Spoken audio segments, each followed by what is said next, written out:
最近有唔少粉絲咧問錢錢，你哋有咩新貨啊？母親節馬上到啦，又想請件翡翠俾自己啦，或者又想請件翡翠俾自己嘅媽咪啦。咁如果好多年輕嘅媽咪咧，你可以考慮一啲高種水嘅平安球啦。嗱，好似非常之冰情大綠嘅，細細個好精緻嘅，就好啱嗰啲年輕嘅媽咪送俾自己啦。呢啲咧非常之有質感嘅平安球，嗱，全部都係冰種嘅。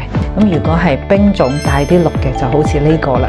咁呢啲嘅平安球咧，因為冰種高種水平安球咧，佢戴起嚟咧確實係顯年輕同埋有質感嘅。所以種水嘅平安球咧，我哋呢度確實有唔少。福豆咧，其實亦都係一個非常之好嘅題材。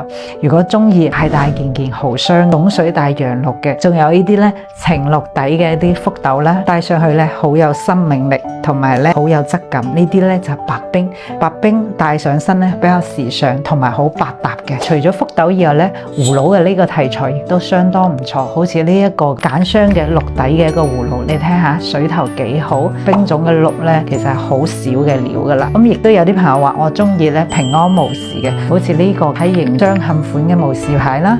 咁仲有一啲長形嘅呢個非常之厚裝嘅無事牌，係咪都好好睇？嗱，葉子呢個題材亦都相當唔錯嘅，好似呢啲比較正裝嘅葉啦，仲有呢啲咧細細件嘅冰情綠底嘅葉啦，呢啲作為日常戴，唔使除落嚟，日日佩戴都好咧，佢係好有鬆弛感嘅。一件有呼吸感嘅翡翠咧，一定係渾然天成嘅。嗱，好似呢個飄花亦都係非常之靈動，係咪相當唔錯？如果大家對品質入門款或者日常佩戴嘅品質翡翠咧，想了解更多嘅，不妨關注錢錢請翡翠唔踩坑。